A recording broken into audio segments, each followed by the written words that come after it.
Jendi katugezeeko okwogera nnyo lwakuba embeera wali mubadde mwogera nnyo. Tubuulire baana bagamba mwalidde ssente zaabwe muli balyazaamaanya. Twagala okolawo okussaamu collections. Teri ssente za muntu ze twalidde. Omanyi bw'otegeka omukolo otegeka ng'olina ebisuubizo bingi era ne pulaani nyingi. Twategeka omukolo guno ng'abantu be tusabye ba sponsors baffe bakkiriza okukola ki okusponsalinga puroguramu. So ne tubasaba omutima mulungi nabo ne bakkiriza puroguramu n'etambula bulungi. So olwokuba nti wabaddewo ku issues ensonga z'ebyensimbi nti ensimbi teziweze bulungi bwe twali tusuubira. Ate n'ebiruubirirwa byaffe ng'aba participants nabo byali bya waggulu nnyo. So tugezezaako making sure nti niwankubadde nti tetutuukiriza byonna naye at least ebisinga obungi tubituukiriza. Tubadde wano ennaku eziweze ennaku 4 tumaliriza leero at least babawaddeyo ku ka transport akabazaayo waka. Ebigambo bigambibwa mbu ate si mbu abaana mwabaleeta ne mubateeka mu nsiri batuuse okwagala okulwala zonna bagenze ne damage ne bamaze ennaku tebakola bakansolinga emirimu byabwe. Mwalimu abagamba nti baddayo Mande leero Lwakubiri ate lutuuse olunaku ng'era essente kiraga nti essente tewali. Bo nga abantu bo bamanyimu abaziridde oba waba batya emitwalo 10 nga wabagamba emitwalo 2. Clarification kwekyo ita kibiina kye bayita Youth Innovation and Transformation Association. Ita is an independent eri ku bwakyo wabula ekola ne bodies zonna eziba ziriwo era twategeka nga twagala okuwazaganya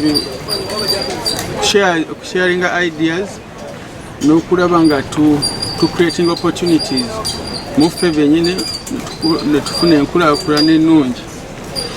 Nga Ita tetuvangayo ne twanawusinga nti tugenda kusasula wabula twategeka ne tugamba twasaba abalinga badonors baffe nti batusupporting ng'omuntu yenna wanaagenda n'anoonya obuyambi.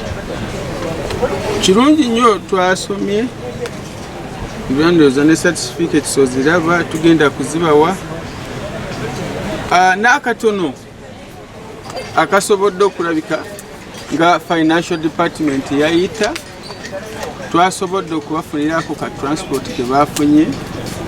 Ita teryangako sente za muntu yenna era tewali muntu mulala yenna avaayo n'agamba nti sente zange baziridde kubanga twakitegese. Bagamba nti ekigambo ekibiina mwakikola nga mwagala kufunirako sente zaabwe ngeri gye baali tebanatuuka wa Museveni okumulaba ne mubategekera nti bo bajje mujja bawa transport wa mitwalo 2 ate muddemu basinkane president. Kyavudde ku kinga president teyazze. Ita ng'ekibiina kiri independent si kyabufuzi naye president Museveni president wa ggwanga lyonna era singa ng'abantu omulala yenna asobola okumuinviting through nanyini ssomero mwekyo esawa ya kakati twamunyonyola n'atuhostinga ne tumusaba atuyitire president. Indeed the president yabadde committed because he is the head of state n'abeera n'ebyokola bingi n'agamba tujja kufuna olunaku era ajja kuddamu atusinkane atulabe. Ate sente ezavudde ku State House tewali sente ndi kukikiriyalinga tewali sente yonna yavudde mu State House. Esente z'olabye nga tuwa abaana zavudde ku akaunti ya Ita.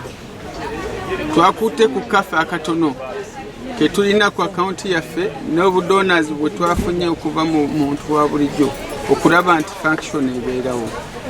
Tewali wa State House yenna era nga obadde olaba tewali wa State House yenna abaddewo. Kigambo kibadde kyogerebwa mbu ekintu mbadde mu basic yonna ebadde ku State House ng'ate ne muzeeyi mulinda abateekemu ku ssente nga bannamawulire nga boosazeewo. Omanyi ffe tuli banyiivu ddala.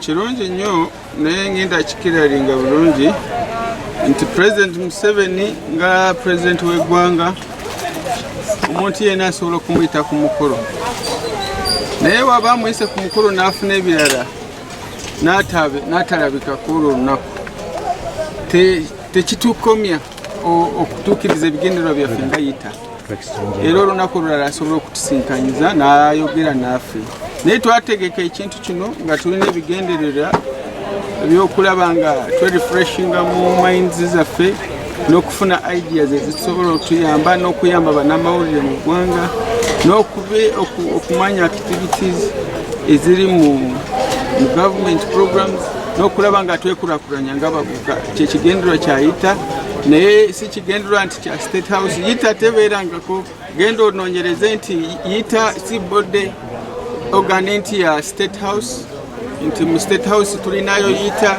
kakati yita eri under President's office tekiriyo yita is an independent body is an NGO ekwasaganya okulaba abavubuka mwe sente zino ze muteekamu bannamawulire mwazijja wa kiva ku kyogo omutima mwagale mugukole mugabire ku bannamawulire mubasomese be mubasomesa tetugaba sente nga yita nti tulyoke batukolere naye tufuna ba donors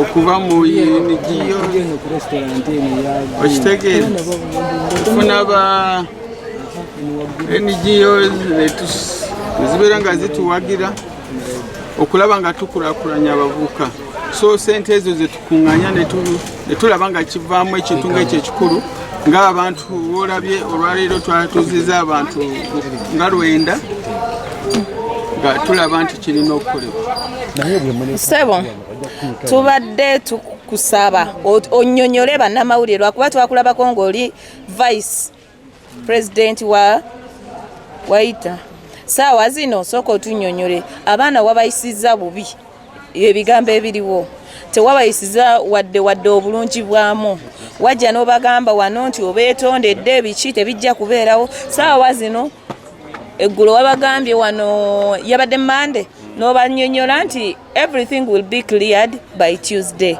kyokka ate abaana bamulugunya bagamba tebagenze nekyewasuubiza yes lwajjo twabadde tusuubira nti omukulembeze w'eggwanga ajja ku kifo kino ayogireko eri bannamawulire naye obuzibu twasanze nti ate twafunye message tyafunye commitment wamwalabye embeera yabaddewo basinzise ne advance team bajja ne bakebera situation ne balaba nga buli kimu kiryoke okuapprovinga nti kituufu bannamawulire ku ground webali naye olw'okuba nti wabaddeoko enkyukakyuka mu programu za muzeeyi n'atasobola kubaawo leero era namwe mwabalabye bulungi nnyo era ne batugamba tubakakase nti muzeeyi anaabaawo so kati olwaleero tasobodde kujja kyenjagala abantu kyebaagala okumanya abalabi ba ABS mwaziridde oba teri sente zebaweereza teri sente zetwali nga munange bwakunyonyodde nga yita tugambye nti abantu bano balina okuddayo bulungi